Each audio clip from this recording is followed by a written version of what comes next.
नमस्कार मंडळी, कसे आहात तुम्ही सगळे? आय होप तुम्ही मस्त मजेत असालच. तर तुम्हा सगळ्यांना महाशिवरात्रीच्या खूप खूप शुभेच्छा. सर्वात आधी तर माझ्या चॅनलला सबस्क्राईब केलं नसेल तर सबस्क्राईब करा. व्हिडिओ पूर्ण बघा, आवडला तर लाईक शेअर आणि कमेंट करायला विसरू नका. तर आज आम्ही आलोय कुणकेश्वरला. कुणकेश्वरच्या यात्रेचा पहिलाच दिवस आहे आणि कणकवलीच्या दिशेने जाणारे ही पार्किंग एरिया आहे. प्रशस्त असा पार्किंग एरिया आहे. शिवजयंती जवळ येते तर महाराजांच्या खूप साऱ्या मूर्त्या वगैरे आहेत. जसं की अंगणेवाडीला खूप साऱ्या गोष्टी होत्या, ब्लँकेट, प्लास्टिकच्या वस्तू आणि तवे वगैरे, तसेच ह्यामध्ये सुद्धा आहे. ह्यामध्ये सर्वात जास्त भरपूर गर्दी आहे तशी दुपारी. खाली मंदिर आहे, उतार असं वन हो, वन खूप वरती पार्किंग आहे. कलिंगड पण कलिंगड असं हेच आहे. कसं आहे? 220 आहे. क्लिप आहे ना त्याला? हा क्लिप आहे. आणि हे 150 ते छोट्याला क्लिप आला तो 80 रुपये. हा किती? 80 रुपये. त्याचे मोठा आलेला ते 120 का आहे. ओरिजिनल नाही हो, असं बन वगैरे बनवण्यासाठी क्लिप आहे त्याच्या आतमध्ये. हा बघा.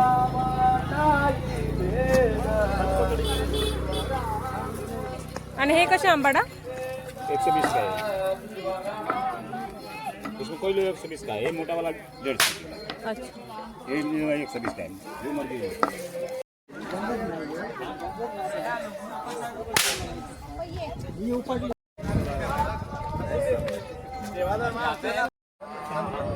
केवढी?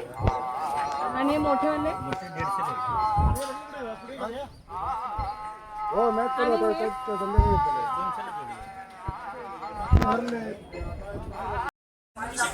कसे आहे? कोल्हापुरी प्लेन मोठी ठुशी, कोल्हापुरी बेलपाट ठुशी, कोल्हापुरी कंठ ठुशी आणि कमरपट्टे बोट ठुशी, कोल्हापुरी मोठा गोल्डन साज, सगळे 100 रुपये का?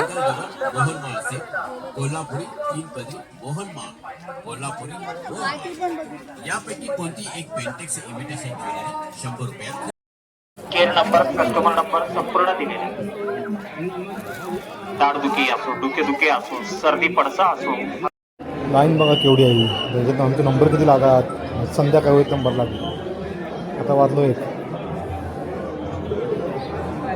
मुख्य प्रवेशद्वार आहे, तिथून VIP लाईन आहे आणि तो भक्तनिवास आहे, तिथून सर्वसामान्यांची लाईन आहे. भाऊ कदम सुद्धा आले होते तर त्यांचा सत्कार वगैरे चालू होता आणि आम्ही लाईनमध्ये उभे होतो तेव्हा मी हा व्हिडिओ काढलेला आहे. आणि खूप जास्त लाईन होती, रविवार सुद्धा होता आणि महाशिवरात्र असल्यामुळे खूप लांबून लांबून लोक आले होते. बीच साईडला पूर्ण फूड स्टॉल आहेत आणि घोडे आणि उंट सुद्धा आहेत. त्याच्यानंतर खूप जास्त प्रकारचे फूड स्टॉल लागलेले आहेत. इथून समुद्र बघताना खूप सुंदर वाटत होता. हे प्रसादाचे लाडू आहेत, जे सुके लाडू असतात ते बुंदीचे, ते आहेत. आणि इथून जेव्हा उन्हातून जेव्हा हे मंदिर बघतो इतकं सुंदर वाटतं आणि त्याचं अजून उठून दिसतंय मंदिर. आणि इथून समुद्र बघताना सुद्धा खूप सुंदर वाटतो. आणि तुम्ही जर मुलांना घेऊन येत असाल तर दुपारच्या वेळेला येऊ नका, सकाळी या नाही तर संध्याकाळी या. म्हणजे तुम्हाला आजूबाजूला फिरता येईल, शॉपिंग सुद्धा करता येईल आणि लहान मुलांना खेळता सुद्धा येईल. ह्या उंटावर बसून घोडे सुद्धा होते. त्याच्यानंतर जे पाळणे वगैरे आहेत, लहान मुलांच्या गाड्या वगैरे असतात त्याच्यामध्ये सुद्धा बसता येईल, कारण की दुपारच्या वेळेला उन्हामुळे दमायला होईल मुलांना. समुद्र बघताना फार सुंदर वाटत होतं, शांत वाटत होतं. आज पहिला दिवस आहे, महाशिवरात्रीचा दिवस आहे, तरी एवढी जास्त सुद्धा गर्दी नव्हती, कारण की प्रत्येकाच्या गावागावात महाशिवरात्र साजरी केली जाते आणि उद्या आणि परवा जास्त गर्दी असणार आहे. वेगवेगळ्या प्रकारचे लोणचे, महिलांच्या सगळ्या गोष्टी म्हणजे ज्वेलरी, कपडे वगैरे, कपड्यांचे सुद्धा खूप जास्त स्टॉल आहेत.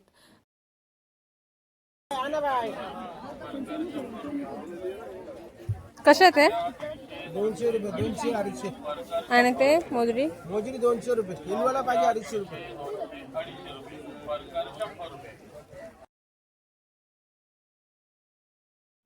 आम्ही जेव्हा निघालो तेव्हा आपल्या जानवली गावच्या निशाण्या आल्या होत्या. हा व्हिडिओ तुम्हाला कसा वाटला हे कमेंट करून नक्की सांगा. चॅनलला सबस्क्राईब केलं नसेल तर सबस्क्राईब करा. आणि अजून 2 दिवस आहेत, कुणकेश्वरला जा, एन्जॉय करा, दर्शन घ्या. व्हिडिओ आवडला असेल तर लाईक करायला विसरू नका. थँक्यू.